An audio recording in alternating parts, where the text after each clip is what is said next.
Hello there. You have stumbled upon the Terribly Vexed podcast. The fellas have been expecting you. Please prepare to have your mind blown squarely out of your ass. Be sure to set your motherfucker to receive. Enjoy the show.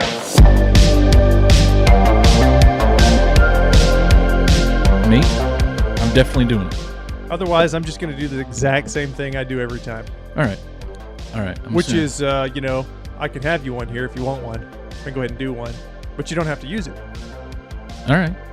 Welcome back to the Terribly Vexed podcast. See? I'm going to go different. Please. Yeah, I'm going to go... Should we think this through before? I'm going to go, it's the Terribly Vexed podcast. Welcome back. I'm Justin Perleone. I'm Josh. I thought that was pretty good. And that's all you need to know. Let's go with that. Yeah. I'm going to stop using our last names. No need. It's in the cover art. It is? Yeah. Oh, shit. No, it's not. It's on the website. It's on something. I've removed it from everything else. The Twitter, the Instagram.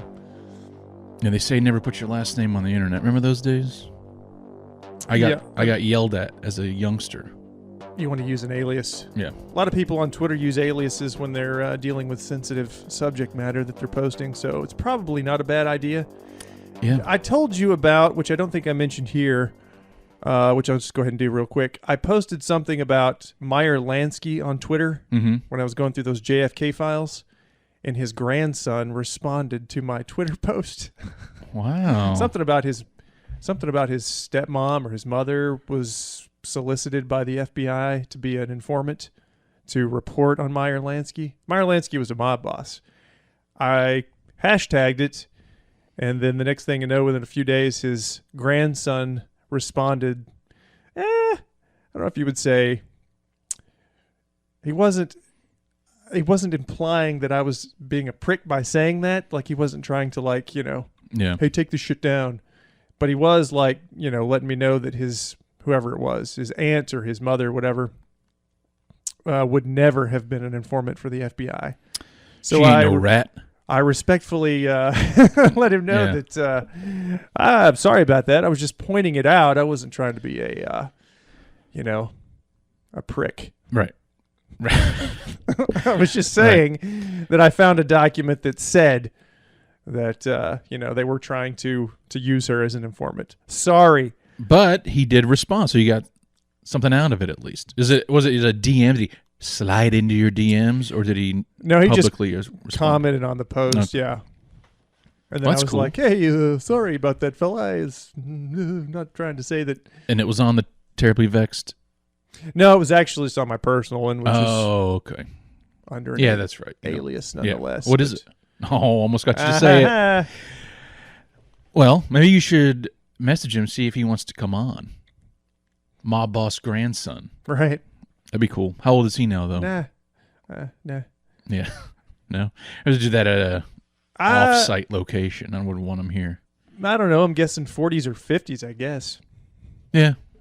I don't know. Well. He looked, middle-aged. All right. In his profile picture. When I saw that somebody by the name Lansky had replied, I was like, who's this jackass? I'll edit that out. Thank you. Yeah. Well, just saved your life. This was before I knew it was actually somebody from the family. Then when I went to his profile, I saw all the stuff talking about, the actual family, and he's working for some sort of, it looked like some sort of a Las Vegas Meyer Lansky museum or something like that. Oh, they're going to say like a cement or waste management company or something. He is a caretaker of the family, and I hashtagged it, so that's what led him to it in the first place. I got you. And it was caretaker of the family. Yeah, and it was fresh after the release of those JFK files. So yeah, I guess he must have been looking to see if anything new had popped up on Twitter, because a lot of stuff will pop up on Twitter you won't see anywhere else, so. Yeah. Anyway. Well, speaking of Twitter, I saw something on Twitter this morning that really irked me. I think it might irk you as well. If we're going to just want to jump right in, do you have anything to say about the podcast or anything, or do you just want to jump right into the Dirty 30, Funny 20, Lean 15? Yeah, we can jump right into it. Check this out. Are you familiar with the author, Roald Dahl? Yep. Did you see that article about him getting? They hired, quote, sensitivity readers to go through some of his work, and they censored it and they changed it for future publications. His paintings? No. Was he a painter? No, he wrote James the Giant Peach. Oh, I believe. I'm not familiar. I mean, Matilda. I know that, but I'm not familiar with him. Yeah, he wrote another one called The Witches, and I guess that was a big one that they changed. The Witches wasn't that a movie? Did they turn that into a movie? Yep, recently, right? Well, there's a newer one, then there's like one in the 80s. Oh, I've seen that one when I was little. Well, there's a newer one. Guillermo del Toro co-wrote the script with, I think Zemeckis directed it. I just looked at it this morning, but I saved a little snippet of something that they changed. Would you like to hear it? This is something someone has complained about. Is that what you're saying? The publisher hired sensitivity readers to make it more inclusive for everybody so they can enjoy it. They took out words instead of, he wrote Charlie and the Chocolate Factory too. And, like Augustus Gloop, he was described as enormously fat in the book. But there's in this new version, it says enormous. The word fat has been removed. Yeah. The Oompa Loompas, they were little men. Now they're little people. You got to have, I see. genderless. Yeah. But check this out. I just thought this was interesting. I'm going to get your thoughts on this. All right, this is from the 2001 edition of The Witches. You ready? This is just a little quote. Okay. "Don't be foolish," my grandmother said. "You can't go around pulling the hair of every lady you meet, even if she is wearing gloves. Just you try it and see what happens." All right? That seems to be okay with me. Okay. Now, is... I'm pretty archaic in my... Here's the new version. Pretty antiquated. This is what the sensitivity readers thought would be better. "Don't be foolish," my grandmother said. "Besides, there are plenty of other reasons why women might wear wigs, and there is certainly nothing wrong with that." That's laughable. How dumb is that? That's ridiculous. Yeah. And it's happening to... It's getting into literature. Isn't that a sign of bad things when they start changing shit like that?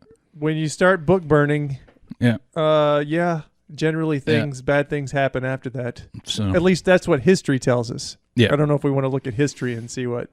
You can't learn anything from that. The past is the past. What you can learn from that, right? Yeah. I just thought that was interesting. I saw that this morning, and it just got me thinking, What's next? What's next? Yeah. UFOs getting shot down. This is happening. Ukraine's still going on. Just saw there's a documentary on Zelensky. Oh, yeah. That's you mentioned that to me. Yeah. This morning? Or yesterday? Yesterday. I saw that. Text? Yeah. Just a documentary. Sean Penn's doing it. Of course he is. Yeah. Yeah. So, and I guess he says it is a biased documentary, and he's proud of the fact that it's something like that. I don't know.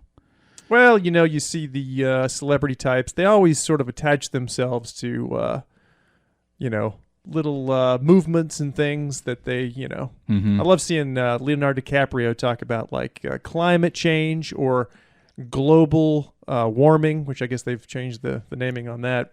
Right. To just, climate change. Yeah. And he's partying on giant, massive yachts. Well, And, I mean, he gets to do that, though, right? He gets to. He wants to be like Jack. Bang Jack the 19-year-olds and party on yachts. It's okay because he's delivering the message. I think that's perfectly fine. More power to him, Right. I think, But you can sort of put the Ukraine thing in there, though, with it, right? Because, like, Sean Penn's over there beating on the drum for Ukraine, right? Yeah. And whatever it is that they need. It's like I said, didn't I tell you that about the our money's going to be going to the pensions now of people over there? Yeah. Yes, you did. How does that make you feel? That's you real? don't have a pension. I don't have a pension. That's real, though? A pension is a secured retirement, right? What we're getting now in the U.S. is like 401ks. The casino. Your money's getting thrown into the casino, and it fluctuates with the market. So if the market drops out, you can lose, let's say, $100,000 if you've got a large 401k, right? Yeah. It's. I don't have one myself. That's of any Right. worth, really. I don't either. I just opened one this past. The pensions are going away. Pensions have disappeared with a lot of companies, right? So what's the unions, difference between a pension and a 401k? Well, a pension is like it's an assured amount of money that you're going to get. You match the company, and the company matches what you're putting in. Right. After so many years, like and you will have that money as a retirement. Right. Whereas a 401k is dependent upon the market, the system, the casino. Right. Which is the problem. This is why everybody guys at work and stuff are always watching the market. They're like, oh, it's down, it's down, it's down. And you see people like, I just lost 100,000 or I lost 80,000. It's because their only retirement is in a 401k. And so now apparently our tax dollars are going to fund somebody else's pensions, according to what he was saying in that speech. Biden. Yeah. Which, again, I don't believe he's actually in control of anything. He's an 80-year-old dude who's clearly got, dementia or Alzheimer's or something like that. But, if you mention that, because I mentioned that, there's some funny moments of him stuttering, falling off a bike, and I mentioned he seems like a doddering old fool, and then you get pegged as a ultra right wing. You can't just observe and just say something. You become attached to his side all of a sudden. Observed. Yeah, I'm just looking at him with my eyes and listening to him with my ears. Yeah. And watching him in footage walk across the lawn. Yeah. And I'm seeing that and he is an 80-year-old man. And what other positions do we put in, normally you've long retired by 80. I don't understand assuming the president actually had any decision-making power, which I don't believe that. Right. Well, I don't believe they've had for at least 100 years, but he's the front man for the country, and it's embarrassing. He represents us all, supposedly. Again, I don't give a shit about Trump. He's embarrassing too. The whole thing. Yeah. I don't believe in presidents. First off, let's just start there. I don't believe in presidents. They're not calling the shots. Yeah. Trump is entertaining, though. You got to admit that. Well, it's his job. Exactly. His job's always been to entertain. He's a front man. Yeah. And lots of mob connections too. Same as his old man, old Fred Trump. A lot of you're not in real estate in New York unless you're hooked up with the mob. A lot of bodies in those foundations. Cement. Mob. I'm sure. Yep. What were we talking about though? Biden and the pensions. Yeah, that was just one of the things that was given a talk. Yeah, just seems like we need to. I think I a few days ago, I guess, ranted about this in text form to you that we just need to mind our own business sometimes. There's no money in that. That's true, but I don't know. I just feel like we could make this place so great. Yeah, we don't. Not that it's not great now, but you know what I mean. What do you think with the Ohio thing, with the train derailment? Was that just incompetence and infrastructure failure, or was that intentional? Just going back to what our own money could be going towards, helping a town full of people that were, recently screwed over. Well, I mean, I've read that the Norfolk Southern? Yes. Has a lot of powerful lobbying power in Washington, so. Could this, where they blew the train up, could that have been some sort of a cover-up to cover up any sort of failure on their part? I mean, these are various theories I've seen. Yeah, it just seems, though, like you'd pick a different train to do that with, something that's really... Well, I'm saying, what if something mechanically went wrong? Right. And then, instead of trying to put the fire out, and... I hear you. You're not saying... There was an intentional... let's just burn everything off since we can't do anything about it. Let's just burn it off. Yeah. And then set everything ablaze, which will essentially cover up any possible wrongdoing on their part. Let's say, for example, the company was trying to cut corners, or the rail system itself wasn't, in good shape. Yeah. Which I heard was a big part. It was a big problem. We're always talking about our infrastructure. You can, bridges. When there's that bridge over in Memphis, last year, the year before, or something. Yeah, it had completely cracked. Yeah. So I think it's safe to say our infrastructure is in bad shape. Yeah, and then you watch the, all that stuff. Every time you see a building collapse or something that's non-earthquake related or anything, it's always over there in, China. Somewhere where there's no Or like the coding or anything like Turkey, like the earthquake. that. Well, yeah, that's a different story, though. Which I guess some of those should not have fallen, though, according to from what I've been hearing. Some of those buildings shouldn't have fallen? They should not have. And they're arresting people. One guy got caught at the airport trying to flee the country. He just got arrested at the airport. Well, got him. What guy? One of the architects or coding guys or an engineer or something? Engineer, something, yeah. But he was like one of the head guys of whatever company, and then... Well, I don't know. I look at this, a lot of those buildings that I've seen, and we've all seen, a lot of the footage from the earthquake, and I didn't see lots of like I-beams and stuff. It's masonry, and that stuff's not going to hold up when you got like almost an 8 earthquake or something. It's a big boy.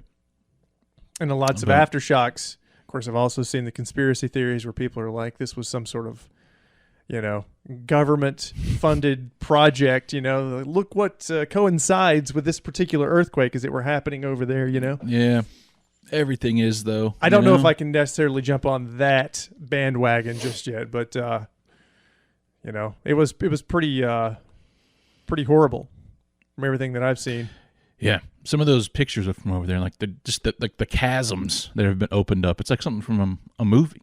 It's ridiculous, and it is kind of scary just thinking that could happen anywhere. Really, you know what I mean? Right here. I can't think of anything in our lifetime that's happened like that in Turkey. That bad. Yeah. I heard that. Well, actually, I saw the video of it. There was a landslide caused by that. And there was a whole lake there, and it just shows the lake getting swallowed. The water's gone. Disappears. It just opened up. Within 30 seconds, a lake is gone. That's a little scary. Yeah. I don't like it. There's a lake right here. It's right there, yeah. Yeah. But, scary stuff. Earth can swallow it up like that, huh? Mm-hmm. Was that George Carlin said, it'll shake us off like a bad case of fleas? If it wanted to, the earth could... Yeah, we're not hurting the earth all that much. We're hurting ourselves. Probably not. Yeah. I mean, we're definitely doing damage, but... Yeah. But the earth will be around. It ain't going anywhere. It will be here. Yes. We won't. We will not be. Yeah. Which is the best thing for it, really. Yeah. Do cause some problems. The balloons. Just not that we want to go into that whole stupid...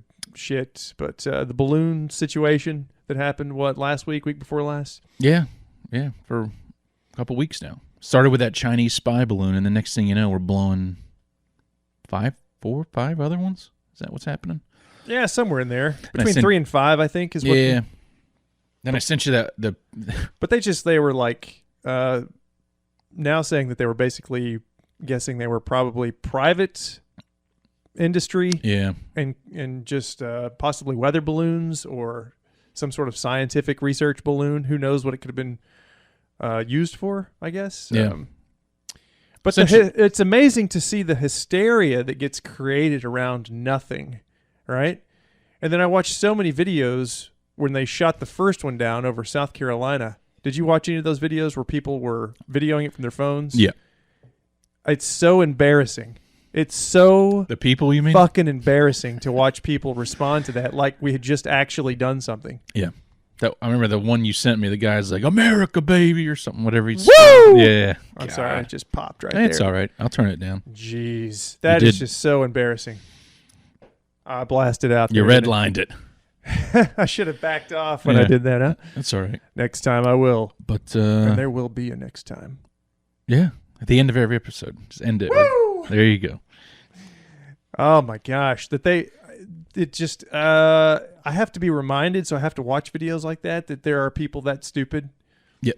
That think that's an accomplishment and seem to be taking our government's word for what those things actually are, and who gives a shit anyway? Like it's a Chinese spy balloon.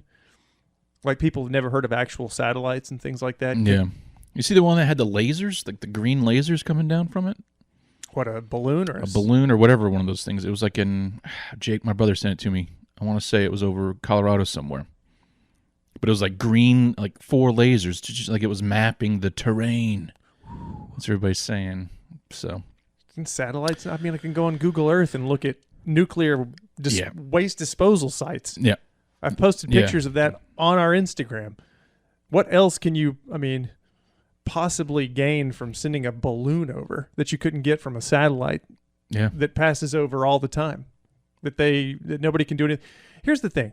We're spying on them. They're spying on us. We're spying on Russia. Russia's spying on everybody's spying on everybody. Yeah. The balloons are hitting each other up there, probably. We can't even trust our own intelligence agencies, our own agencies not spying on each other and trusting and working with each other. So I don't know what the hell everybody's complaining and worried about. Everybody's spying on everybody. Companies are spying on companies. Yeah. Nobody can be trusted. It's that simple, people. Nobody can be trusted. I was thinking, I wonder if perhaps it's almost like some kind of new technology just got invented and was used, and then they're like, holy shit, there's like 5 of them right here, right now. Like they could finally see them, and they just took them all out. That was one of my little thoughts. Like some kind of a new Klingon cloaking device? Yes, exactly. I would say they're just being sent everywhere all the time. Yeah. And it's probably absolutely nothing anyway. I mean, we do have weather balloons, so. Right. But just the how fast that all happened. It happened fast, but then the hysteria was really like the thing that got like the UFO thing sort of got affixed to it there. Yeah. I mean, I don't know what to tell you, everybody, but they're fucking with you all the time. So whatever the mainstream news is saying, don't lamestream media. Listen to us. Don't listen to them. Fuck them. We have your best interests in mind. We're one of you. Nobody. We're not making any money off this. Nope. And we have no sponsors. We have nothing. So we have no motivation to lie. You have nothing to lose, is what you're saying. Nothing to lose. Exactly, babe. And that's that. I'm going to just leave it at that. I mean. All right. Balloons, earthquake. Train. We got it covered. Super Bowl. Did you watch Super Bowl? No. Yeah, I didn't either. Not a second of it. I don't care about team sports. Yeah, I don't either, really. XFL just started. The hell's that? The Rocks. What is that? The Rocks. What is that? Football league. I don't give a shit about sports. And you know what? I'm going to post a little thing on our Instagram. There's a couple people who have talked about sports, about the importance of sports in people's lives, certain people, team sports. It didn't used to be like that. And I'm just going to put this little bug in people's ear, so they can listen to, okay, one of the guys is Bill Cooper, which if you're in the conspiracy world, you'll know who William Cooper is, whatever. He was a bit of a nut. Some would say he perhaps, made some sort of outlandish claims. He had a radio show. Yeah. Very much like Art Bell had a radio show, except he was killed by like the FBI or something, or the ATF, or whichever agency it was, for tax evasion. You stop paying your taxes. You stop paying your taxes, they come after you. That's the one they always do seem to care about most. At least that's the one that, was mostly attributed to the reason why he was killed, because they showed up at his house. He started shooting. He killed one of the agents, and then they killed him. This happened in like I think in 2001 was when he died. I could be wrong. Anyway, which the 2001 thing, he's actually, one of his broadcasts, he predicted, and I may have mentioned this to you before, he predicted, I use that term loosely, predicted 9/11 in like a broadcast. I think it was in the same year, June of that year. He said they were going to, there was going to be some sort of attack, and they were going to use Osama bin Laden as the, scapegoat. And sure as shit, it happened. So there is that. Yeah. He's kind of he's famous before that, but then he was sort of, famous afterwards for making that prediction and it coming true. But anyway, he talks about in one of his interviews the way, they pay athletes so much money. And of course, this would have been in the 90s, I think, when this interview took place. But he was talking about, at the time, he was like, can you believe they're paying an athlete $2 million, Yeah. Again, this many years ago. No, that's nothing. Yeah, you get a contract for $100 million. Oh, yeah. But so he's talking about it, and there's this other guy, but he makes a good point. And the point, coming around the long way to this, is that he equates it to the Roman circus, okay? Like, what do you do when the people get restive and they're asking questions and they don't like the decisions that the emperor's making? Yeah. You create a circus for them to be entertained. And that's essentially what he suggests that modern athletics has turned into. It's something for people to just latch onto. There's also the theory that, modern man doesn't have any sort of real outlet. Right. He has no power anymore. That's one theory. It goes another way with another guy that I may post a little piece of that interview on our Instagram, which, by the way, follow us there. There's always some fun stuff I like to put up there. At Terribly Vexed Podcast. There you go. And so it's the Roman circus, and I think he makes a good point there, Justin. That's a very good point. It's just entertainment. It's pointless, mindless. Yeah. I know some people, they'll go unnamed. Just name them. They'll talk about knowing how many sacks a guy has got in a season. Yeah. Can you imagine wasting so much of your time on knowing something so pointless? It just blows my mind that people spend their lives ingesting these pointless statistics. I know. Yeah. And worshiping these fucking morons. It's crazy. But, some people may say the same about everything we're talking about. Which is real shit in the real world that you should know. Well. And that would be my argument. Like George Carlin said, if a populace, if a citizenry was well informed and knew things, they'd do something about them.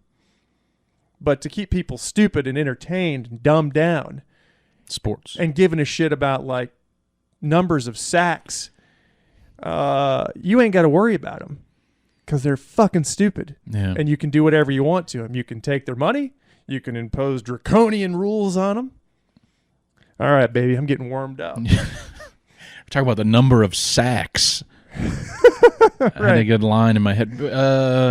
But really... I'm telling you these things, and you're thinking of a quip. Yeah, but isn't really the point of sports to have fun?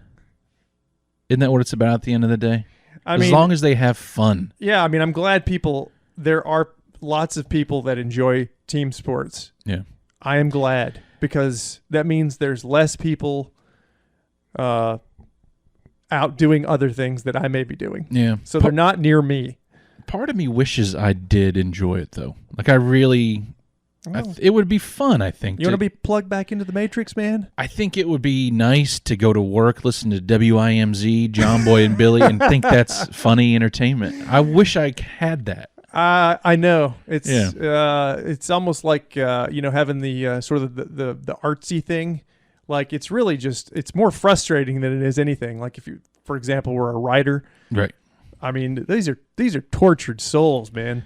There's a reason they're alcoholics, opium addicts. Oh, I know. Yeah. If you could just go to work and then give a shit about the Super Bowl, that's your big, and care about the players. Yeah. It's got to be a pretty kick-ass existence, I would think. Yeah, but I think so. When you spend your time diving into parapolitics and history and things like that, when you've got another calling, I guess.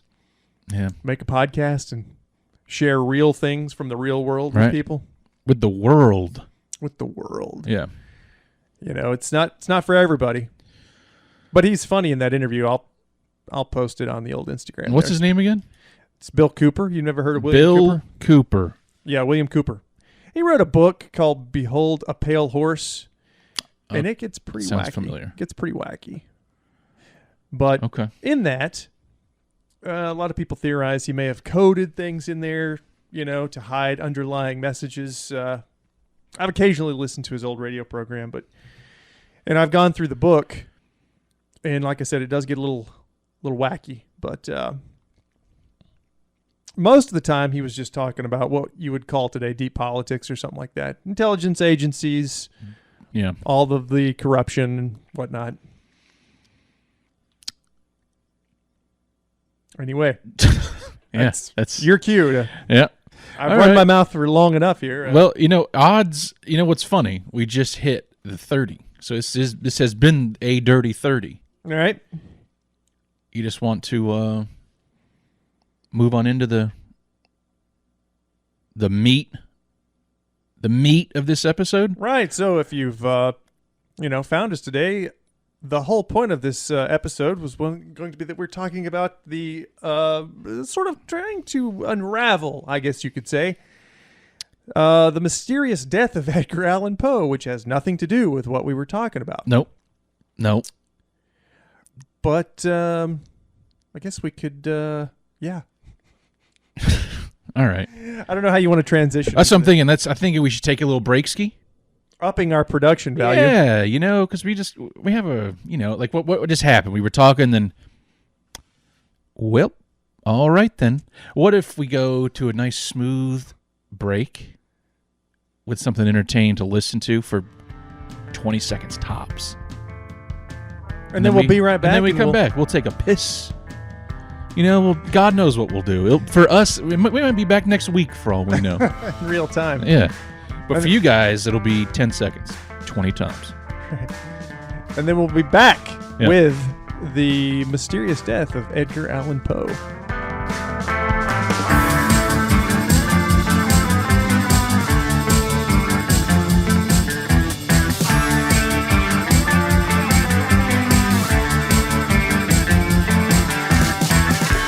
All right, and we're back. Edgar Allan Poe. Attempting to unravel the mysterious death of Edgar Allan Poe. What we're not going to be doing is going into his full life and times and biography of Mr. Poe. No, it feels unnecessary. We're going to be focusing just on his death. Yeah, his mysterious death. He left us with a final mystery, as they say. Yeah, and so originally, I was looking, through like Apple Podcasts to see if there were any other podcasts that covered this subject. Yeah. I think I told you the first time I looked, I saw one. I don't know what the hell I changed in my search, my queue when I was looking, or whatever.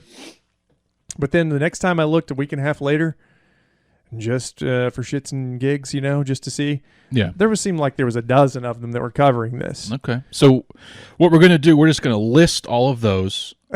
For you to go and check out. Yeah. I listened to one of them, and so safe to say there's going to be some, going over the same material, but perhaps we found maybe a little tidbit here and there to add to the a little nugget, the knowledge base. Yeah.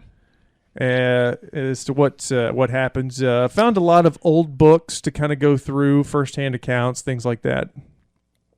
So we'll see what we come up with. We haven't actually really talked about our notes individually. We kind of do this normally on the day of the recording. Yeah. So who knows? Kind of do our own, separate research and then come up with our own. Yeah, you could very well be telling me things that I haven't found and vice versa. So yep. Well, can I start out with a little bit of knowledge that blew my mind right off the gate, as I tend to say on this damn podcast? Right off the gate. Let me start with this fun fact for you. He knows it's right out of the gate. Yeah. He gets so excited. Yep. The interview with Jeff, I think I must have said that 8 times back to back. Just boom, boom, boom. Yeah. Well, check this out. And I feel like I may be an idiot for not knowing this about Edgar Allan Poe.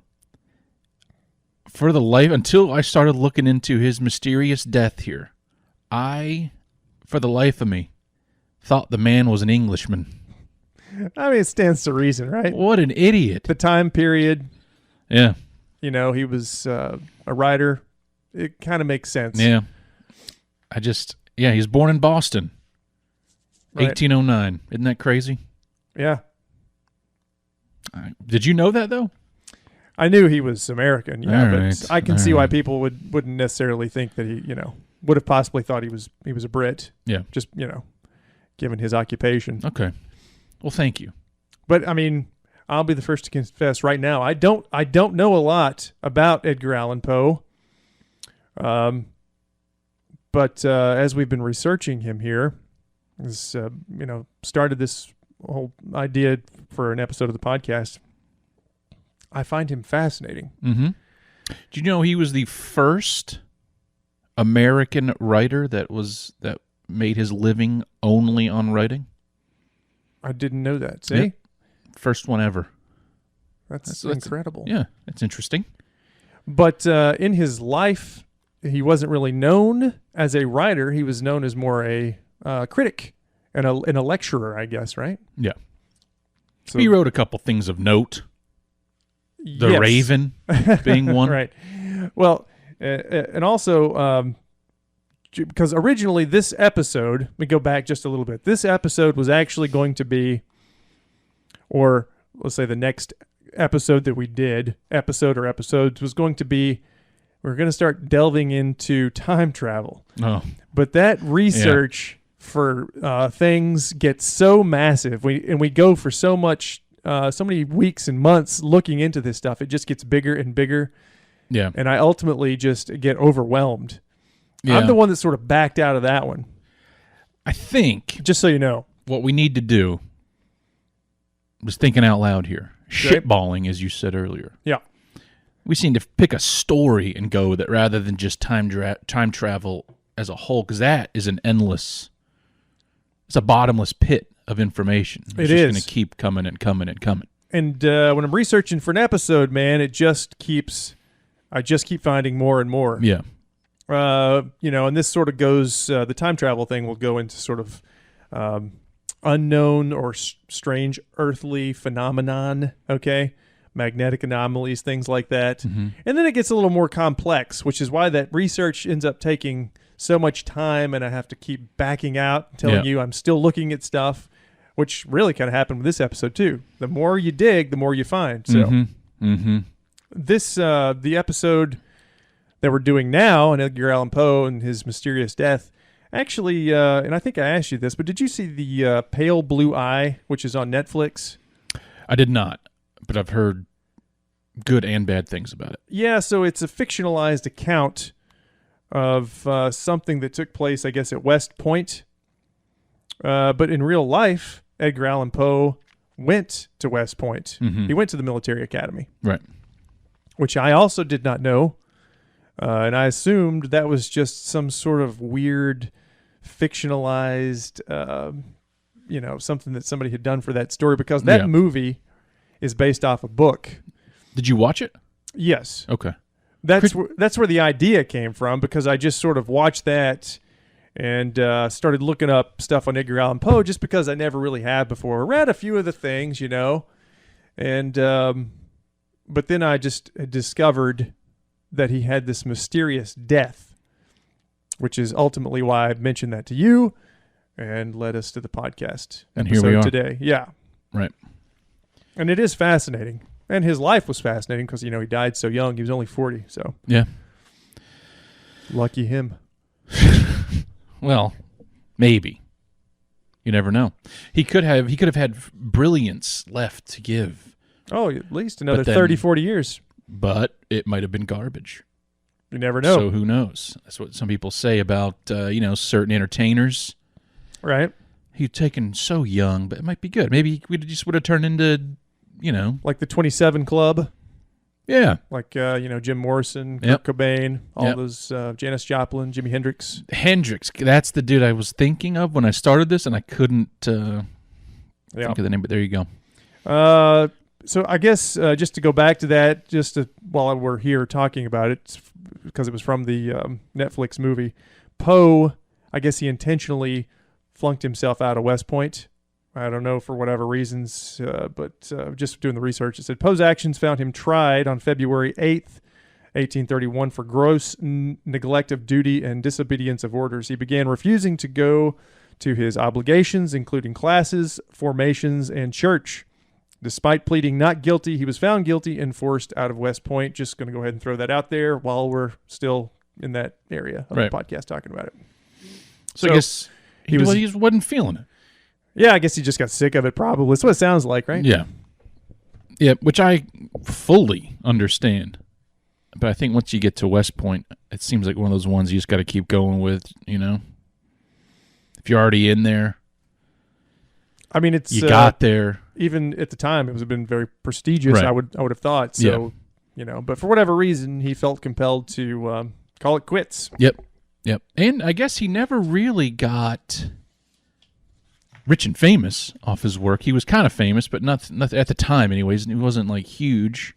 Yeah. So so everybody knows, as you're listening to this episode, and let's say you're a Poe expert, you're a Poe biographer.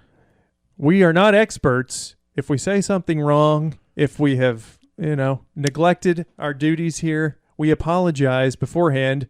Everything that I read in regards to his writing leading up to his mysterious death, and looking at some of the letters that he had written people, he was soliciting money on a semi-regular basis from people. Even one of his sort of, I guess you'd call it his enemies. It was a writer, which we'll talk about later, Rufus Wilmot Griswold, okay? He's the one that ultimately wrote a scathing sort of, I guess, obituary, epitaph that got published about Poe later. Mm-hmm. But I found a letter where Poe was actually soliciting him for money, because Poe was a critic, and he critiqued his work, I even read some place that Poe, I guess he accused what's his name? Edward Longfellow. What's his name? I'm not sure as stated. He accused him of plagiarism. Yeah, I don't have any of that. My notes. Edward Longsworth Longfellow. Oh God. Longsworth Longfellow. I got the name wrong. Anyway, he accused him of plagiarism. So, he could do some shit like that. And, Yeah. And he was trying to get a magazine going, wasn't he? That was his whole, at the time, that was like one of his big things. He was trying to get investors and all that to get his magazine up and running. Poetry, literary magazine. Henry Wadsworth Longfellow. That's what I was saying. Yeah, that's exactly what I was saying. Sorry, all these names and stuff. He accused him of plagiarism at one point in time. So you can already see from just a couple of examples that his criticism could be pretty harsh. Right. I.e., he probably had some enemies, which goes into one of the theories about, maybe a couple of these guys banded together and went and kicked his ass or something, You beat the snot out of him. I don't really think that, but I'm just saying there could have been motivation for some sort of poisoning or retribution. Right. That's all I'm saying. Yep. I don't believe that that's given the circumstances of what we're going to go through, but we got some theories, the popular theories. I'm saving, in my notes anyways, I have the one I think it is saved last. But I think we should go a minor chronology first. Just give you a quick little background on. First we can give you the date of his birth and the date of his death. I mean, that's the basics. The basics first, right? I love it. Edgar Allan Poe, born January 19th, 1809, Boston, Massachusetts. Died October 7th, 1849, age 40, Baltimore, Maryland. Now, since you brought up Baltimore, where he croaked. I'm going to put in that Justin fun fact here. I think so. This is where a fun fact belongs. And this is another thing that blew my mind the most out of anything I read. This is what blew my mind the most. Baltimore Ravens, the Raven, Edgar Allan Poe, died in Baltimore. That's what the Ravens are named after. It's crazy, isn't it? Did you know that before this? I don't think I'd ever even thought about it. Yep. Well, this ties right into the sports thing we were talking about earlier. It's perfect. Does. Yeah. There's a Raven mascot for the Ravens, as you would expect. Makes sense. His name's Poe. It's wild. Last year, he was doing a flip or some shit, whatever mascots do. He hurt himself. So they brought two past mascots out of retirement. Edgar and Allan. Two more Ravens. This is just too much. It's all coming together. See? Do we need to go through anything else? I think we're done. I think people pulled over based on that one. So, All right, go ahead. Sorry. What am I going ahead for? With what he was doing, where he was headed. The chronology? Yeah. Okay. So he, I guess, embarked on sort of a literary, again, it was going back to the literary magazine. I'm just going to be reading directly from my notes here. In June of 1849, Poe embarked on a speaking tour to raise funds for a literary magazine he hoped to publish. On September 27th, 1849, Poe was supposed to board a ferry from Richmond, Virginia to Baltimore, Maryland, and then on to New York. The night before the ferry trip, he visited a doctor in Richmond for a fever. About the next few days, very little is known for certain. This is when he disappeared. Poe arrived in Baltimore on September 28th. Didn't go on to New York. He turned up in a tavern in Baltimore on October 3rd. And he was in pretty bad shape. Okay, this is where the mystery begins. He was gone for, 4 or 5 days? Yep. And there's really no reliable, this is the first thing you need to know, there's no reliable evidence that really exists to give you any information about his whereabouts until he was spotted outside that tavern. Right. Which was, I guess, also, from what I read in a couple places, near a polling station. Right. A printer by the name of Joseph W. Walker sent a letter requesting help to a Dr. Joseph E. Snodgrass, who was an acquaintance of Poe. And I guess that letter was just a short little letter, and I could read it here if you'd like me to. Do it. I got it. Yeah. His letter reads as follows, quote, "Dear Sir, there is a gentleman, rather the worse for wear, at Ryan's Fourth Ward polls, who goes under the cognomen." Is that right? Cognomen? Cognomen? I don't know. He's the one I have is cognomen. Cognomen. Okay. He goes by the name of Jesus. That's basically what they're saying.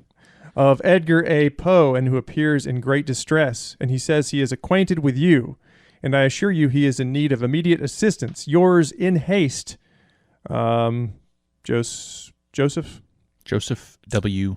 Walker. Dr. Snodgrass later claimed that the note said that Poe was, quote, in a state of beastly intoxication. Did you get that too? This is the weird thing about this whole thing is there is conflicting information and conflicting accounts. Yeah. Everywhere. Yeah. Everything I've read is Poe was a notorious lightweight as far as drinking. One drink of wine would get him 3 sheets to the wind, gone. Shithoused. So to use one of your yeah.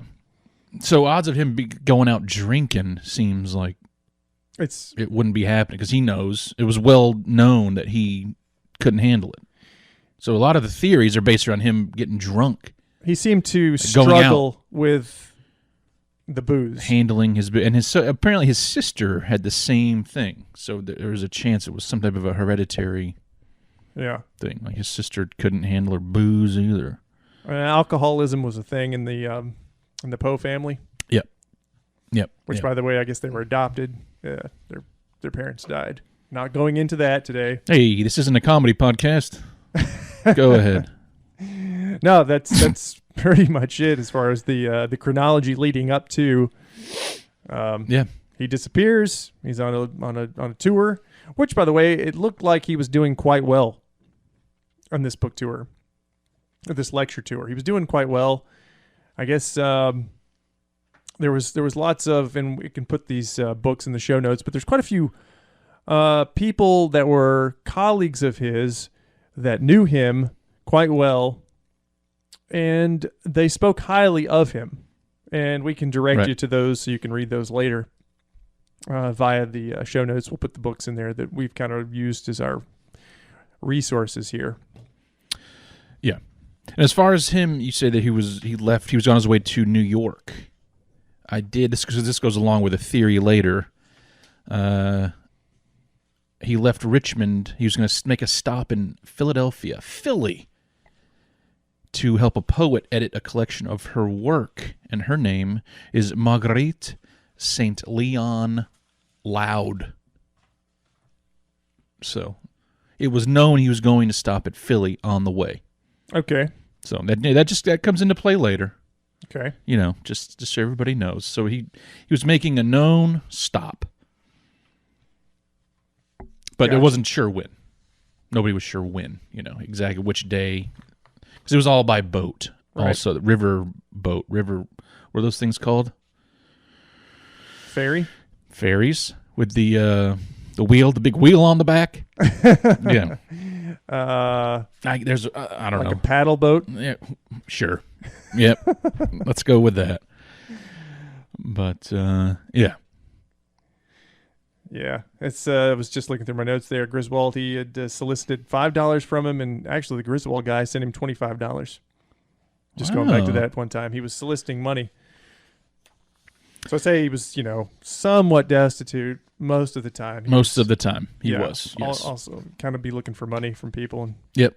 was not averse to asking for money. Nope.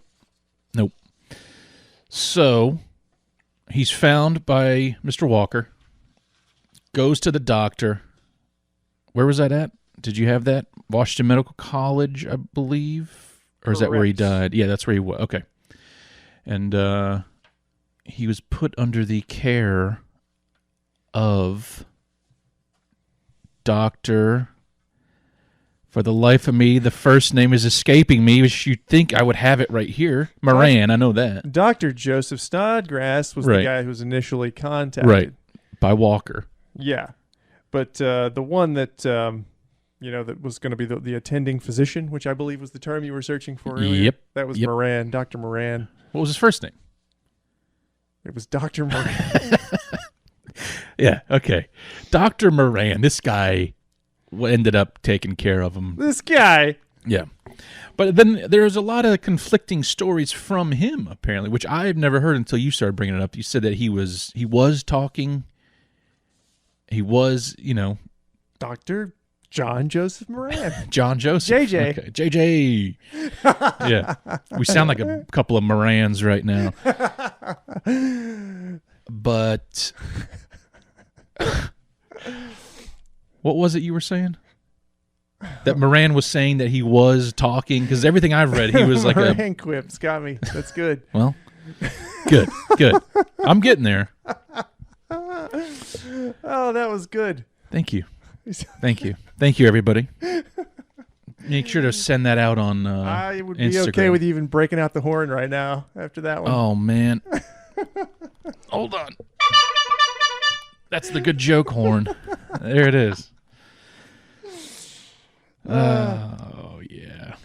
There was just conflicting information after the fact. I guess they sort of theorized that maybe since it was kind of weird, he sort of sequestered him up in the room. I guess nobody was allowed to see him the whole time he was in the hospital. So, yeah, which was kind of weird too. Yeah, and I guess people have gone back through the records looking for a death certificate. There's no death certificate. Hence the reason there's a mystery as to what it was that actually killed him. Yeah, I heard it was brain congestion. Like that was what's. And what the hell does that translate into today as far as like congestion of the brain? Yeah. What does that mean as far as there was a whole list. I mean, we're not going to get into those just yet. I guess you could, right? I guess we could kind of maybe go into some of the various theories. Some of the theories? Before we go sort of back into the various accounts that might help explain the two as far as like, Yeah. And there was another, before we get into that, there was another interesting thing that Poe said right before he died. Some of his last ramblings was he was calling out for a dude named Reynolds. Yeah. Which is kind of odd. Nobody knows who the hell he was talking about. No, first, just Reynolds. Yeah, they had a few. Oh, gosh, I've got to go through my 45 pages of notes here to find, because there was some talking about the Reynolds thing, and I meant to. Yeah, but then later on they did find. Never mind. Forget it. I was going to do this stupid. Another joke? Yeah, the Reynolds rap joke. Just forget it. So you were saying that that Poe had repeatedly yelled out the name Reynolds, and nobody's ever really known who that person he was. Right. Talking about specifically. Don't know if any of the podcasts have covered this or if they found this little tidbit, but I'm just going to go ahead and throw it out there. Poe repeatedly, because I'm just reading from my notes here. Okay. Poe repeatedly called the name Reynolds. One possibility is that he was recalling an encounter with Jeremiah N. Reynolds, a newspaper editor and explorer who may have inspired the novel. The narrative of Arthur Gordon Pym of Nantucket. Another possibility is Henry R. Reynolds, one of the judges overseeing the Fourth Ward polls at Ryan's Tavern. See why this was important? Right. Which is where he was located. That's where he was. Who may have met Poe on the election day. There you go. Okay. So there's a couple of possibilities. All right. I didn't come across that at all. So That's why it's important. well done. Yeah. All right. So we're going to start jumping into these theories here? Guess we could. All right. I would say before we get into these theories, it is worth noting, I don't know if you mentioned it, when he was found, he was delirious, not in his clothing, odd clothes, and Correct. he was all out of sorts, which that comes up in a few of these theories, that's why I'm bringing it up. It's a very important point. Right. I'd like to apologize to our listeners.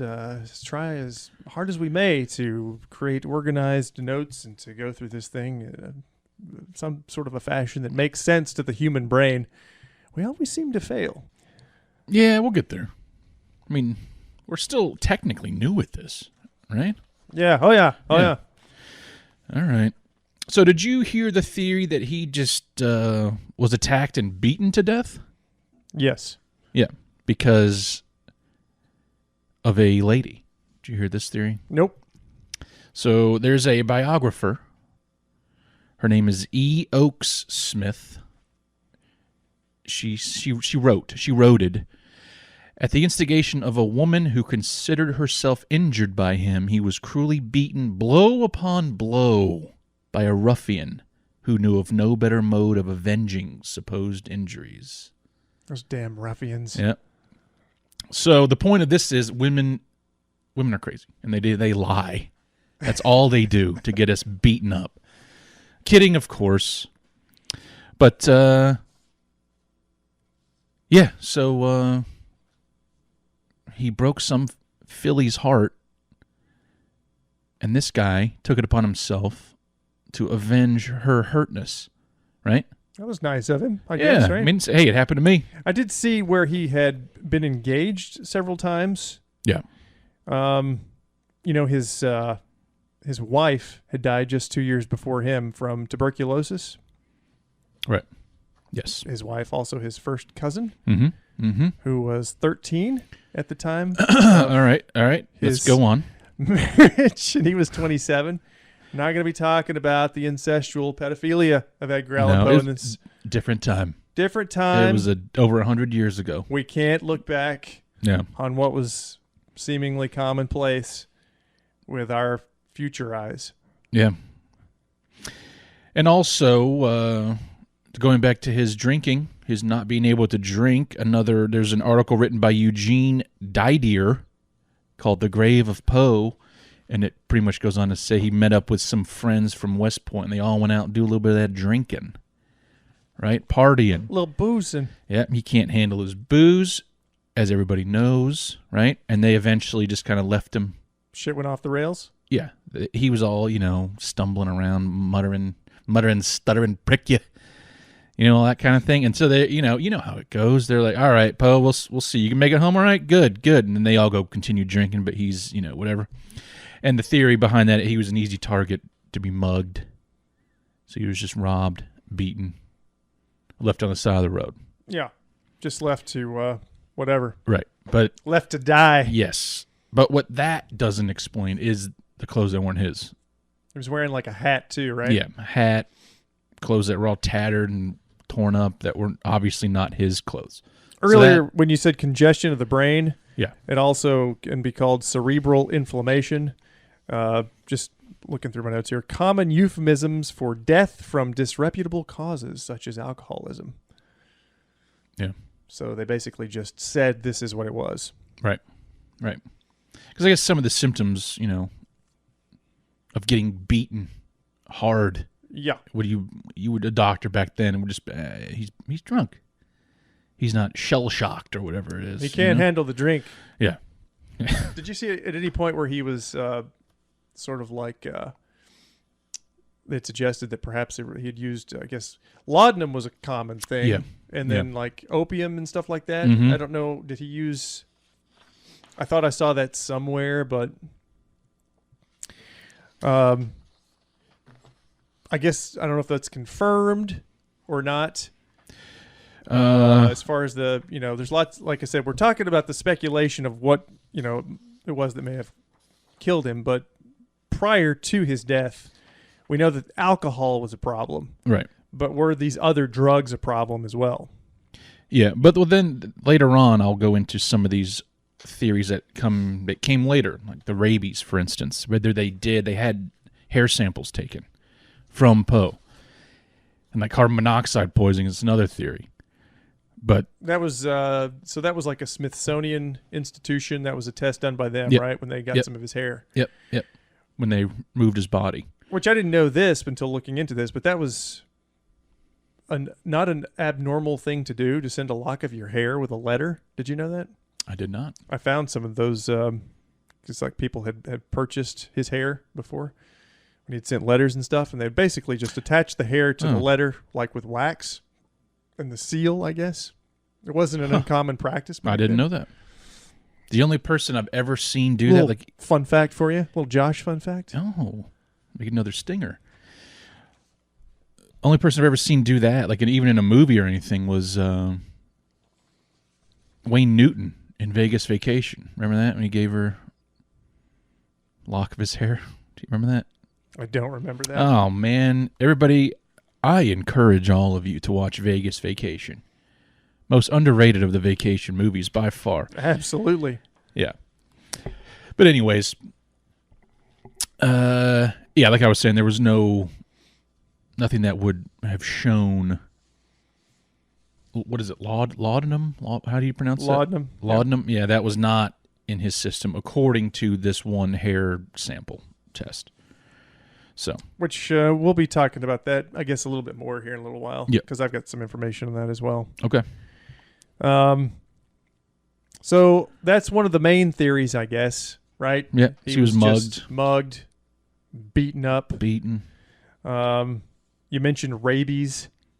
Yeah. It was. We're going to talk about some of the first-hand accounts that we found that would probably sort of dispel that idea that rabies was part of this thing. Yep. Then you were just talking about alcohol poisoning. That's the biggest one, I think. That was, well, back then that was the first one everybody immediately thought. And also earlier you mentioned that he was sick before he left Richmond. Yes. Apparently, he went to see the doctor. The doctor told him another attack would prove fatal of boozing. He was sick from boozing. And the doctor said another attack would prove fatal. And then Poe replied to him. The doctor noted this too. If people would not tempt me, I would not fall. And I think we can all attest. When people are like, come on, let's have a drink. One more. It happens. I get it. He just kept sucking him down. He just kept, yep. So might that have triggered like hypoglycemia or something like that? Yeah. Let's see. My notes are so frustrating. Is that what you're, yeah. Oh. So Joseph E. Snodgrass, right? He was a speaker for the temperance movement at the time, which is this no drinking. I was trying to find that. He had already, because of his previous engagement, right? He had joined a temperance movement, right? Yep. And I guess so he was all on board with the alcohol poisoning theory because it like just proved that the drink is bad. So this is when he kept going, and he kept even like when he was speaking, he was blaming Edgar Allan Poe. The great Edgar Allan Poe even was killed by booze. Mr. Booze, So I don't know. That's just something, But I don't think it's the booze that did it. On account of he knew he sucked at it. So I don't think he would drink enough to get poisoned. Do you think he had stopped? Yeah. Maybe not completely. Like stopped as like when I say I stop. I'll go months with. Oh my God Almighty! That's not a touch screen, is it? I'm getting a GD phone call over here. It's going to my computer. What? That was my brother Jacob. Oh, I thought you were going to take the call. No. Unless you want to take a break. No, I'm good. Okay. All right. Let's get. I'm so frazzled now. I don't know where I'm going here. Yeah, April 9th, 2006 was the last hair sample test that was done on him, and it showed that he was sober up until his death, supposedly. That was the date I was trying to find, but April 9th, 2006. So the tests are more up to date at that point, obviously. Right. Yeah. So I don't think it's alcohol, is what I'm getting at. So there was syphilis, tuberculosis, also because there were several people dying around him that had tuberculosis. Yep. At the time, they called it consumption, just so you know. Right. But But he would surely have other symptoms. the hypoglycemia was because the low blood sugar triggered by the alcohol. Yeah. Alcohol poisoning. Right. Which, you know. Which if you're a lightweight, it's going to happen sooner. 2 shots as opposed to 13. And he was, supposedly bouncing around for almost a week. Right. Just talking about the rabies for a second. Yep. So the first symptoms of rabies may be similar to the flu, including weakness or discomfort, fever, headache. There also may be discomfort, prickling, or an itching sensation in the side of the bite. These symptoms may last for days. Symptoms then progress to cerebral dysfunction, anxiety, confusion, and agitation. Just from the accounts that I'm looking at, he didn't really seem to be, in the hospital anyway, he didn't really seem to be agitated. He was mostly lethargic. Yeah. As the disease progresses, the person may experience delirium. He does sort of go in and out of, a delirious state. Abnormal behavior, hallucinations, which is why people, I guess, attributed to some of the symptoms he experienced in the hospital. He did seem to be experiencing some hallucinations. And hydrophobia, which is the one I'm kind of getting to here, which is fear of water, which is created from that pesky little virus known as rabies. It's the acute period of disease typically ends after 2 to 10 days. And of course, once the clinical signs of rabies show up, you're pretty much done for. Right. And really, just another little rabies fun fact for you, if you're okay with that. Yep. The rabies virus doesn't make you afraid of water per se. It causes very painful throat spasms whenever you swallow. Forces you to eject it. Yeah, because the virus is transmitted via saliva. And it's like I was telling you, it's like it knows, don't swallow this. You need to get this out into the world. Get me out there more and more. So it makes it hurt excruciatingly to swallow. It's diabolical. And that's why everything with babies is usually like drooling or foaming at the mouth and stuff like that. And once you're at that point, if as an animal, a mammal, you're done for. Nothing can be done for you. So if you get bit by an animal, go get looked at. Just go ahead and get that shot. Yeah, your raccoons, your coyotes, a bat. Definitely bats. Yeah, and that rabies theory, that was not proposed. Did you know this until 1996? Really? Yep. It was a Maryland cardiologist by the name of Robert Benitez. They were doing some kind of a conference, and they grouped up all these doctors, and they were given a case file randomly. No names involved, date, nothing. Just look at symptoms, see what you can come up with. And this guy got Poe's, and then he started looking through all the symptoms, and he was like, this kind of sounds like rabies. And that's what they submitted, and then they were like, holy shit, and maybe this is rabies. Especially because he was looking at it with no bias towards it, because he didn't know it was Poe. He just thought it was some dude. But that's when that I thought that was kind of a cool way to get that about, like 1996. So I don't know. That's certainly that's a all. possibility. Yeah. But some of the first-hand accounts from like the doctor, which I can go ahead and go into now. You talking about JJ? JJ. Go ahead. If I can actually find them in the notes where it talks about that, it basically does mention that he was drinking fluids.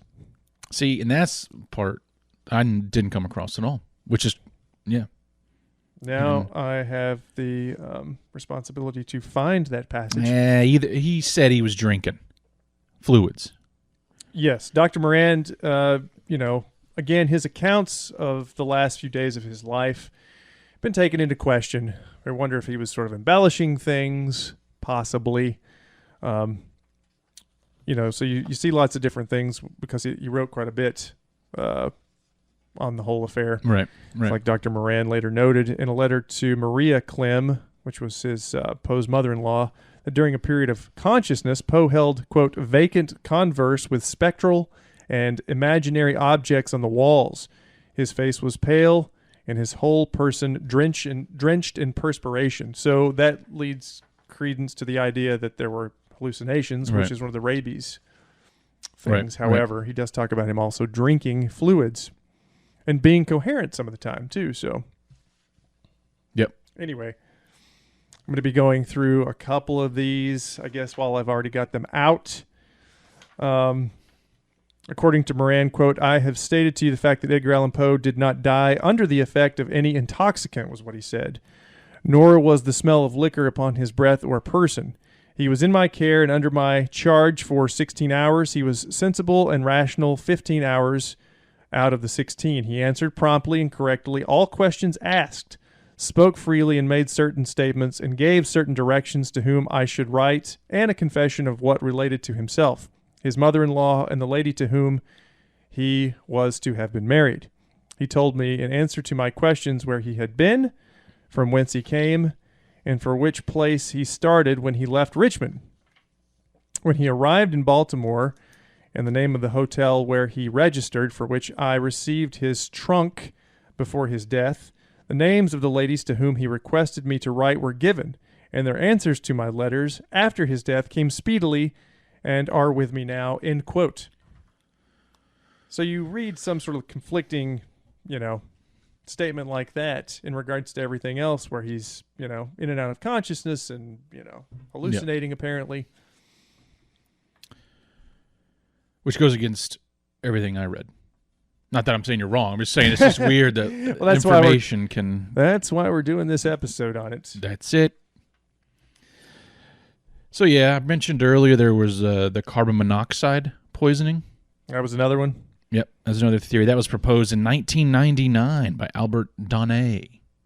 All these are pretty new. I know, yeah. They were just looking through the symptoms and they're just being like, because he used the coal gas or I guess that everybody did, coal gas for the indoor lighting back then. But again, going back to the hair samples, they were inconclusive and showed no carbon monoxide in the system. You want to talk about his hair now? That would be a good time to maybe... I got another one that goes right with it. Let's do it. All right. Poe's hair. Yeah, so I'm looking at, you said 2006, right? Testing of Poe's hair. Right. The study was designed by Albert Donnet, Same guy. an environmental health engineer in Baltimore, and funded by the Alliance Atlantis of Toronto, Ontario. The purpose of the study was to determine the levels of various toxic heavy metals in the hair of Edgar and Virginia Poe using inductively cooled plasma mass spectrometry. Right. That's what, yeah. Which is capable of detecting extremely low concentrations. Right. And this is the guy that did carbon monoxide poisoning, and then what I'm about to say is that the heavy metal poisoning was the next thing, right? Yeah. So they're going to test for a bunch of stuff when they do that. Yep. And earlier in the year, in July, Poe had cholera, right? So he was prescribed calomel, which is mercury chloride. Did you know that? It's a good thing for Yep. to ingest in your body, right? Yep. So he's saying that mercury poisoning could have caused some of the delirium and hallucinations and whatnot. But when the hair samples were tested, the mercury levels were 30 times lower than what would cause any type of mercury heavy metal poisoning. Huh. So, just looking at some of the, and I don't think I put them all in here, just some of the ones that were of note. If you want me to go ahead and talk about some of what was found in Poe's hair right now. So arsenic, the levels of arsenic in Edgar's hair were 15 times today's normal level, if that's what you saw. Hopefully we're looking at the same studies here. I didn't really go into that much detail with the other hair for Poe's stats. I just did what some of that's based on the theories, but yeah. Arsenic. Yeah. Huh. About 2/3 the level associated with symptoms of arsenic poisoning. So that was pretty high. Nickel. The oldest nickel level in Edgar's hair was about 10 times today's normal level. Fell 66% as he aged, although it was higher than normal. It was not high enough to produce symptoms of nickel poisoning. Uranium. The levels of uranium in Edgar's hair were below the detection limit of the instrument for the size of the samples, which means they contained less than about 8 parts per billion. Vanadium, the levels of vanadium in Edgar and Virginia's hair were both at the high end of the normal range. Let's see what this... so you've got some levels there that are somewhat troublesome, I guess. They're high. Yeah, May have not been uncommon for people of the time period. That's what I was going to say. Was that the norm for people back then? I mean, don't know. they were only living till 50. 50 was old. Perhaps it was because they're chewing on arsenic or whatever. Right. Yeah, I don't know. I guess a quick Google would answer that question. But I'm not gonna do that right now. It's okay, because maybe if someone's interested enough, this will spur them to go off and do their own mysterious death of Edgar Allan Poe research. I mean, that's We're really, just bringing this, what we have had time to research, to you right now. That's what this is all about. It's just we're getting basic, sometimes factual knowledge out, so you can go correct us and look at it yourselves. Correct. Yeah. So there was something to the Poe hair thing. There was some high levels in there. I think that's basically what you can take away from that. Right. But nothing enough to really cause anything as far as poisoning, those symptoms. High levels, but you never know. Yeah.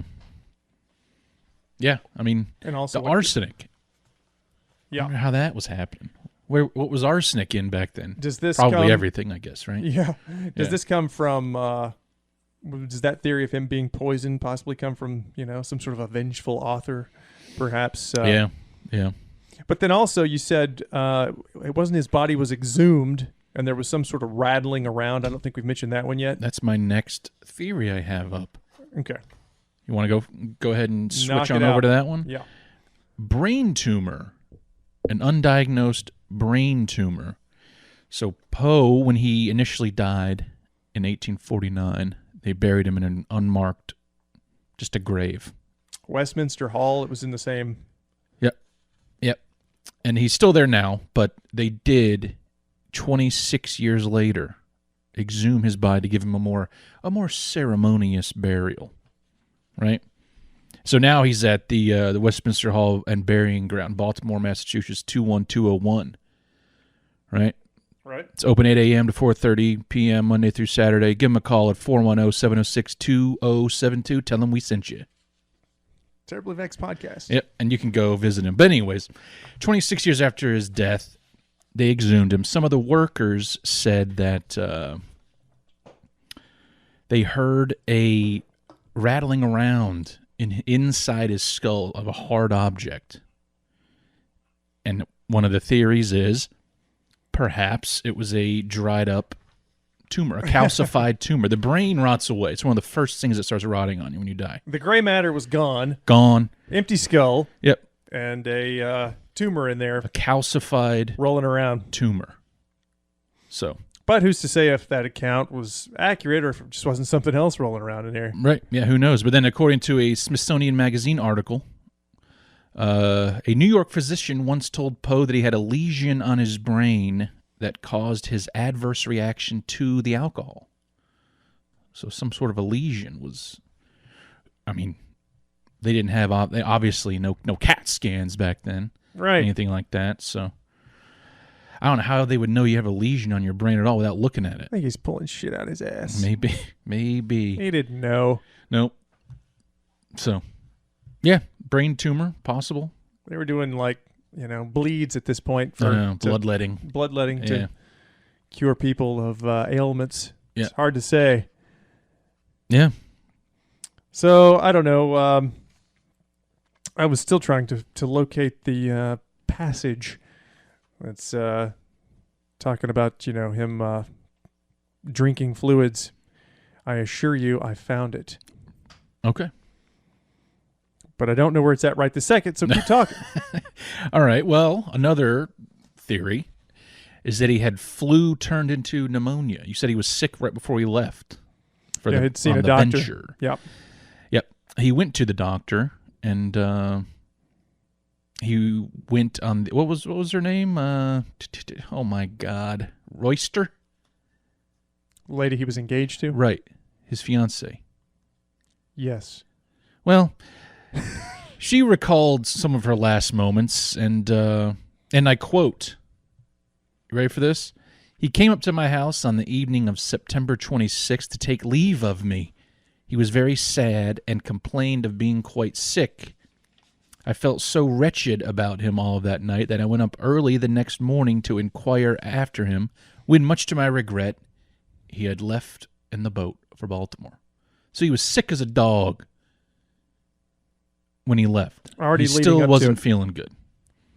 So, and it was raining in Baltimore. And that's one of the... with this theory, there's one part, I don't know, the whole, the strange clothes, saying he got rained on so much, so he just put on some weird clothes because his clothes got wet, which I don't know if I buy, but also the rain could turn flu into pneumonia. Yeah. It does that. It's chilly. Yep. Yep. Chilly in Baltimore. Chilly and damp. That dampness gets in those lungs. Yeah. So, it's just another theory. He was already sick. It got worse. He's stumbling around with pneumonia. And he essentially would have drowned in his own fluids. Yeah, his clothes got wet, so he put on some weird clothes and a hat. It's not adding up, this one. Which I think would probably segue us into the most plausible theory that we have so far, if you want to talk about that. Are you referring to cooping? Yeah, which I'd never heard of this before, so it's I haven't either. Pretty cool. We learned something. I'm just going to go ahead and... It's a form of voter fraud. They called it cooping back then. Yes. And the untrustworthy politicians, sounds like all of them, am I right? Anyways, they would hire groups of thugs, also known as gangs, if you want to go down that route, to get out there, force people to vote for them. And I have some of the cool names, some of the biggest gangs in Baltimore at the time. Would you like a textbook definition of cooping? I'd love it. I can provide that. Do it. That's the least I can do while I'm here. Do it. Cooping was a form of electoral fraud in the United States, often cited in relation to the death of Edgar Allan Poe, by which citizens were kidnapped off the street and forced to vote, often several times over, for an election candidate. According to several of Poe's biographers, so-called cooping gangs, or election gangs, working for a political candidate, would hold random victims in a room, the coop, and ply them with alcohol or give them face beatings to get them to comply. Face beatings. Often their clothing would be changed to full voting officials and vote multiple times. Or they would be given disguises such as wigs, fake beards, and mustaches. Other 19th century accounts do not relate to voter fraud, but instead describe press gangs that used cooping to pressure recruits for the Union Army during the American Civil War. One claim of cooping enlistees was made In a letter from Brigadier General Edward Winslow Hinks, read by the clerk of the House of Representatives in 1865, the general, who was in charge of the enlistment in New York, blamed the poor quality of enlisted men on... Gotta go to page 9. Enlistment men on cooping, whereby the men were cooped up, plied with a drink to the point of stupefaction, and tricked into enlisting. So you have two examples of it there, not just the election fraud, but also getting them to enlist to send them off to die. Quote, in a cooping scheme, gangs working for corrupt politicians would grab unwilling bystanders off the street and force them to vote repeatedly for a certain candidate, blah, blah, blah. It just goes back into that. Right. My notes are messy, and I'm an idiot. It's okay. But yeah, cooping was extremely common. And like I said, the gangs were hired. And I have to get this out there because these gang names of the time, they were pretty cool. Check this out. You ready for this? Yep. The Rip Raps, the Plug Uglies, the American Rattlers. It's like gangs of New York. Yep. And then my favorite, the Blood Tubs. Sounds mean. You know, I did see those, but I didn't put them in my notes anywhere. I remember seeing a couple of those. Yeah, I love it. The Blood Tubs? The Blood Tubs. Yeah. Sounds pretty mean. Yep. And then also, you said it gave them booze to force them to do it. But then also could have also doped them up with drugs too. Right. Any sort of intoxicant. Yep. But also back then, when you went to go vote to encourage voter turnout, they would give you a drink after you voted. Well done, you. Here's a drink. Good job. Yep. Which I think they should bring back. Not that they would have actually talked like that. No. But yeah, this election was for sheriff, I believe, right? In Baltimore? Yep, it was a Baltimore sheriff election. Charles F. Cloud, I did that search on my own. That wasn't told. I looked up. I knew it was for sheriff for sure. You went above and beyond. And I looked up Charles F. Cloud. So the sheriff is hiring guys to... Either way, it was a sheriff for sure. That just doesn't sound like somebody in law enforcement. It's unlawful to do something like that. Yeah. But he really wanted to win. Yep. All right. Yep. So the cooping thing seems very plausible. Take into consideration the fact that he was in this temperance movement. He knew that he couldn't, I guess, he was engaged, so his soon-to-be wife wanted him to be sober. I think he had already lost one because of that just prior to. And that would have been, what's her name? Sarah Helen Whitman. He was engaged to her. I've got that in my notes anyway. I don't know if it's actually true. Well, I mean, we did research on this, so we can only go what we found, right? Yeah. Quote, Sarah Helen Whitman, sort of, as the notes say, I think I took this from an article, sort of 19th century version of the modern day goth girl, was known for wearing black clothes, and she had a coffin-shaped charm about her, holding seances at her house and writing transcendental poetry, end quote. She was briefly engaged to Poe until she received an anonymous note at the library claiming that he had returned to the drink, which he had sworn off as a condition of their engagement. Their courtship, wrote author David Randall, was, quote, brief and violent, during which both parties were often alternately or jointly hysterical, end quote. In a letter dated November 7th, Poe wrote to his beloved, quote, if you cannot see me, write me one word to say that you do love me and that you, under all circumstances, you will be mine. Remember that these coveted words you have never yet spoken, and nevertheless I have not reproached you. Reading this way people talked back then, it's rough. It's rough, man. It's not the way we talk nowadays. Nope. So sometimes trying to understand it is a little difficult. But basically she had kicked him to the curb because he had taken up the drink again. Yeah. So he wasn't, sticking to it apparently. Right. And that was his... Until maybe with this most recent engagement. Right. When I read the notes too, he was getting engaged left and right towards his final days. Yeah. During the time he was murdered, he was engaged to a gal named Sarah Elmira Royster Shelton, which goes right into my final theory that I heard about. Let's hear it. And this was proposed in 2000 in a book called Midnight Dreary, The Mysterious Death of Edgar Allan Poe by John Evangelist Walsh. He was murdered by Sarah's two brothers. Story goes like this, from what I understand, right? Poe left Richmond, and he got to Philadelphia to help that gal with her poems, right? They caught up with him there, and they were like, hey, you do not marry our sister. She's too good for you, pretty much, right? Or else, kind of a deal, you know? So Poe got a little scared, frightened, hung out in Philly for a couple days, which explains where he was, perhaps. Perhaps he put on different clothes to disguise himself so they wouldn't find him again. So he's on his way back to Richmond. He makes a U-turn. He's going back to Richmond, right? He ends up in Baltimore. They catch up to him there. They beat him senseless. Beat the shit right out of him, okay? And then they forced him to drink because they knew that he couldn't handle his booze. All right. Right? Left on the side of the road in the clothes that he was wearing to disguise himself from her two brothers. Completely circumstantial that it was near a polling place. Yep. All that just gets, Yep. you know. Yep. So, I mean, that's it.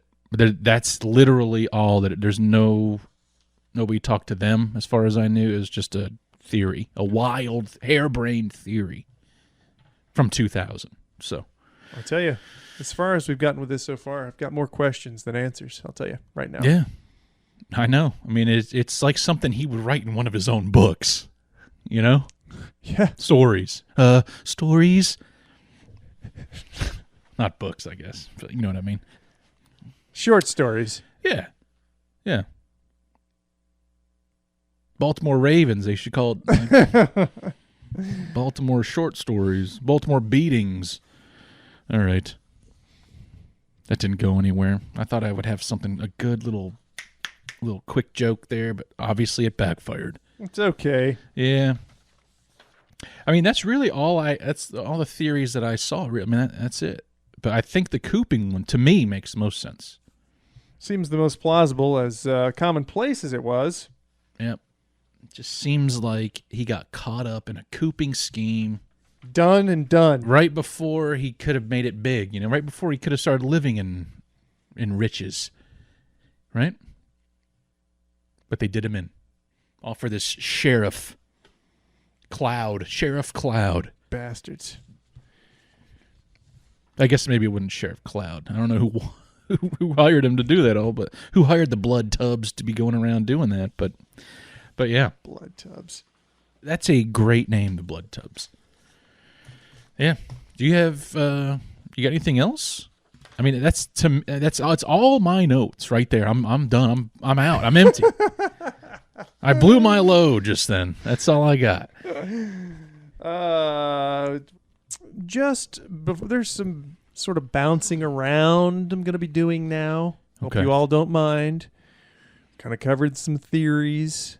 And to go along with those various theories, I'd just like to give some additional information from the various first-hand accounts, if that's okay. And there'll be some other interesting, perhaps, tidbits towards the very end. Fun facts. I guess you could call them fun facts. Okay.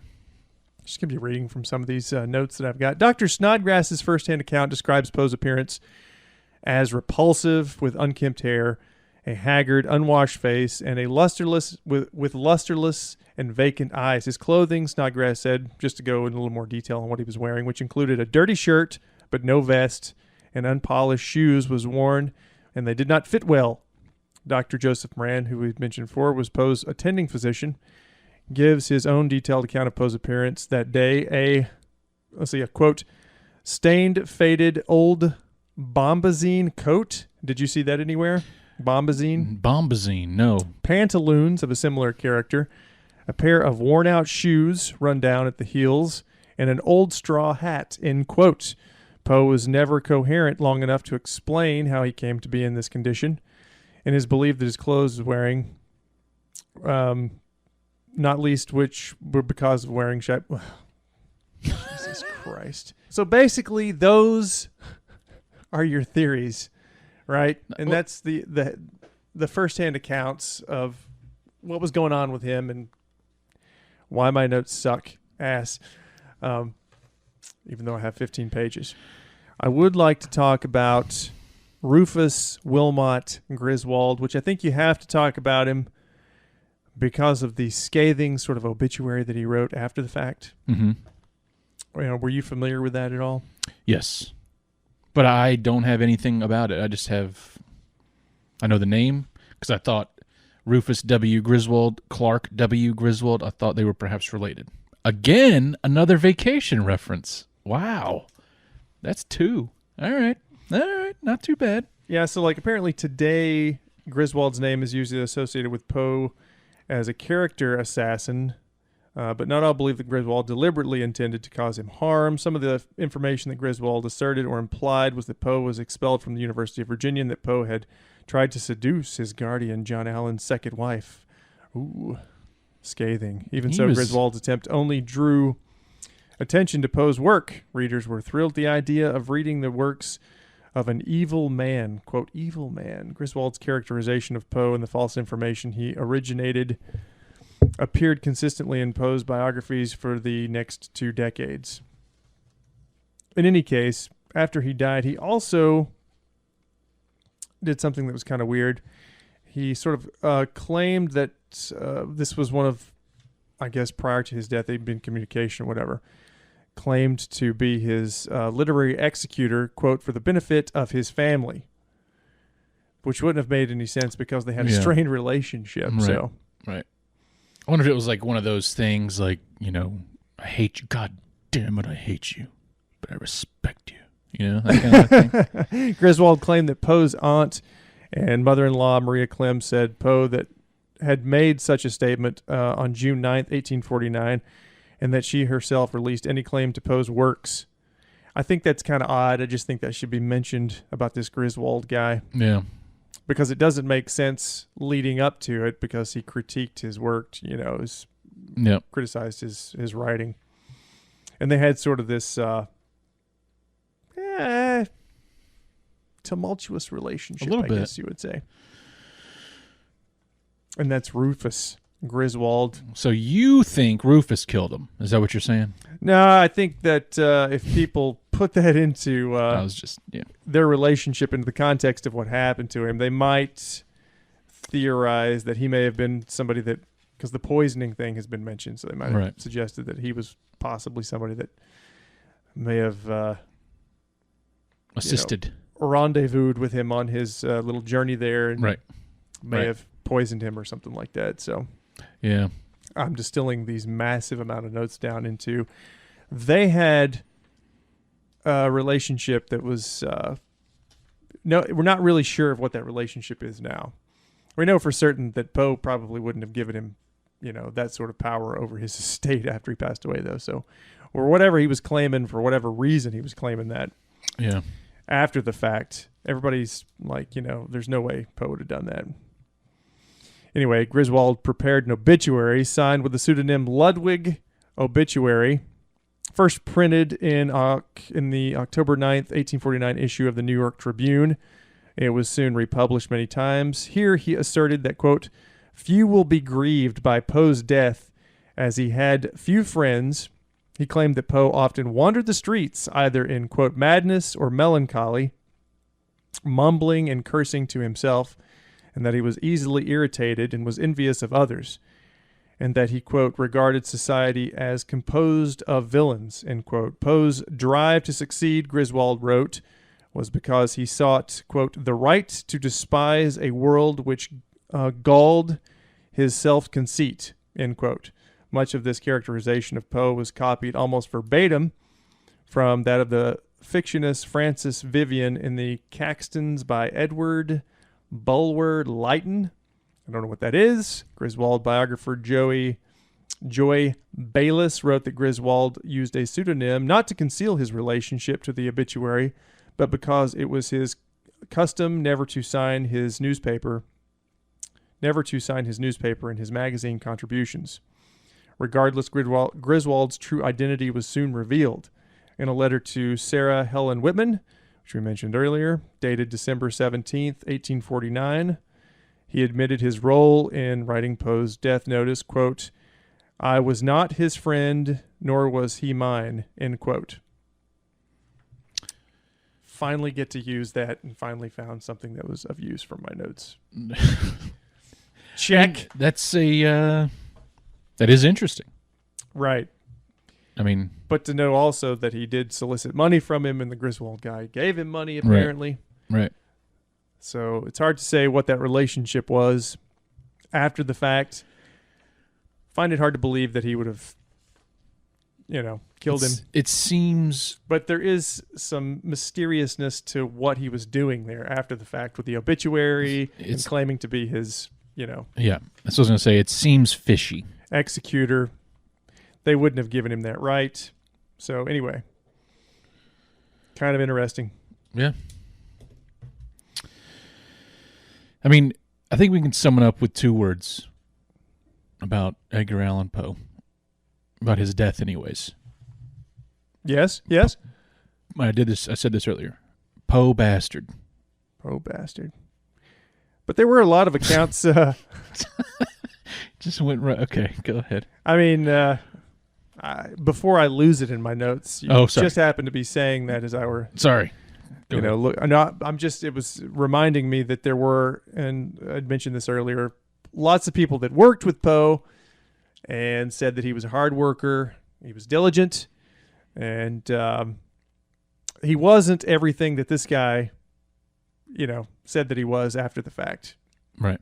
He was doing some character assassination, basically, and a lot of that wasn't true.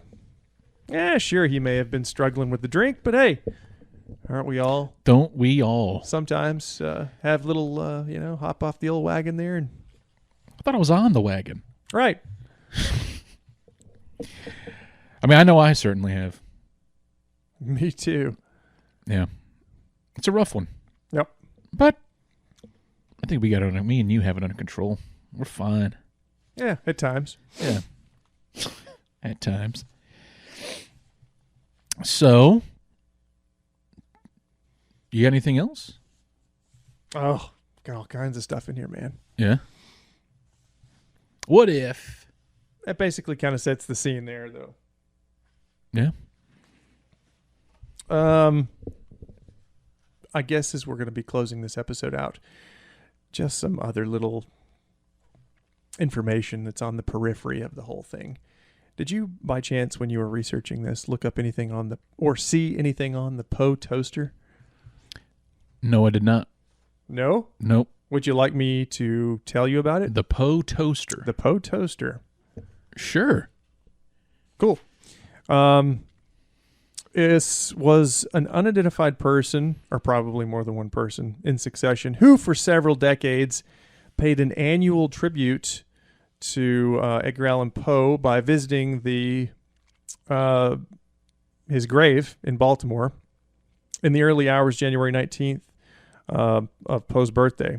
The shadowy figure, dressed in black with a wide-brimmed hat and a white scarf, would pour himself a glass of cognac and raise a toast to Poe's memory, then vanish into the night, leaving 3 roses in a distinctive arrangement. Unfinished bottle of cognac. He'd also leave that there. So apparently they've been trying to figure out if this person's been doing this for many, many years. Onlookers gathered annually in hopes of glimpsing the elusive toaster, who did not seek publicity and was rarely seen or photographed. According to eyewitnesses' reports and notes accompanying offerings in later years, the original toaster made the annual visitation from sometime in the 1930s, though no report appeared in print until 1950, until his death in 1998. It's kind of weird. Huh. The toaster died in 1998. I'm sorry. Yeah. Wow. After which the tradition was supposedly passed to a son. Controversial statements were made and some notes left by the post-1998 toaster. And in 2006, an unsuccessful attempt was made by several onlookers to detain and identify him. Kind of weird. It is weird. 75-year tradition there. Yeah. I wonder if that... I have seen some pictures online where wasn't the actual Poe toaster, but they had a dude was dressed and doing that at Poe's grave in the Westminster Hall. Wonder if there was any relation to perhaps Reynolds. Maybe that was Reynolds. He lived for so long. Maybe. Another weird little thing is, I didn't know this about Edgar Allan Poe, was that he had an interest in cryptography. He wrote an essay. Hear about that. You did see that? I did. Yep. He did write like an essay on it. Was called, quote, "A Few Words on Secret Writing." So he had some interest in that. I think it was your basic sort of like, what do they call that? Just like a basic form of cryptography. Yeah. Where you exchange, substitution. Mm-hmm. Right, I guess right. basic substitution cryptography. Yeah. That was definitely the early days of that back then. Yeah, and I guess he would have sort of been perhaps even a pioneer in that, I guess. I'm not exactly sure, but I guess you would be. That's when World War II was when that really would have been used. Kicked on the Cold War. But I guess in modern warfare, that could have also been like, so he died in, 1849, and you got the Civil War. Yeah. That would have probably been used in that. You would have had correspondences, people sent out with letters and stuff like that. Yeah. So I'm guessing that would have been used during the Civil War. Must have been. Warfare requires these kinds of things. Because what if you just send out some information with somebody and they get captured? Then your information, your whereabouts, your movements would fall into enemy hands. You don't want that. That's why I always would just send it like opposite of whatever, Like the tanks are going east, but really they're going west. That's very clever. You know what I'm saying? Yeah. Yep. Very clever indeed. Thank you. That's why I'm not a general. That's the only reason I'm not. You've got a military mind, it seems like, though, with those sorts of tactics. Yeah, you don't know what I got that I'm saving, just waiting to be asked later for. Yeah, so anyway, I guess that's basically it. All right. We covered God almighty. If you couldn't follow this conversation, you're an idiot. That was a little messy. It was a tad messy. I'll try to fix what I can. See if that's the game. See if you can spot the edit. So, if you didn't up until this point, I did a good job. I swear to God, Poe took a drink while he was in there. I've mentioned that several times. I hope you don't edit that part out. I couldn't find it in my 10 pages of notes, but it's there. Maybe in a future episode we'll revisit this topic, or I'll just mention it randomly. Be on the lookout for that. Yeah, just do that. Yeah, we'll cite you. Never mind, forget it. All right. So we're ending this sucker, huh? I think it's time. All right. Yeah. I think so, too. I'm getting tired. We've had it. All right. We'll burn these notes, and we're done with this. For now. Yep. So. Thanks for joining us again. Yeah, as always. Thank you. Glad you came back. Yeah. This might be the last time, though. We'll try to do better in the future. This was a rough one. A lot of ins, a lot of outs. I say that every episode, though, I think. When we actually are forced to do some research, here's the problem. We're not getting together on our notes and covering things. Yeah. I go out, he goes in.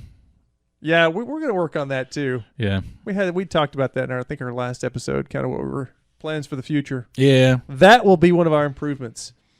Yeah. Definitely. The content is king, as they say. So we're doing the research. Yeah. It's like, it reminds me We're just not presenting it in a way that's, good. Easily digestible. Right. All right. Anyway. Well, thanks for listening. As always, rate, review, subscribe on iTunes, all that jazz. You know the usual. Terribly Vexed Podcast on Instagram. And whatever it is on Twitter. I got on there the other day. Doesn't matter. Yeah, I rarely go on there. I don't understand Twitter. I don't get it. What is there to get? Like with Reddit, for instance. Reddit's a shithole, by the way. I love Reddit. It's my favorite of all the social meds. But you get on Reddit, you type in whatever you're looking for. There's a subreddit, and there's a comment in that subreddit. How to do whatever. And then there's comments on that post on how to do that. With Twitter, it's just a free-for-all. I don't know. I don't understand how to find what I'm looking for. I don't get. All right, boomer. I know. I don't understand it. I don't get it, and I don't give a shit enough to learn. That's now you the can main search problem. Things the same way you can there, too. Is there a sub-Twitter? No. Is there a war between Reddit and Twitter? Do people prefer one or the other? I'm sure there are, Yeah, I guess. Yeah. All right. Yeah, so do that. TechnicallyVexed.com. Send us a message. Leave a comment. And tell a friend, everybody. Huh? Sure. I think that's it. So until next time, we'll see you. See you around. See you around the way. See you. Bye.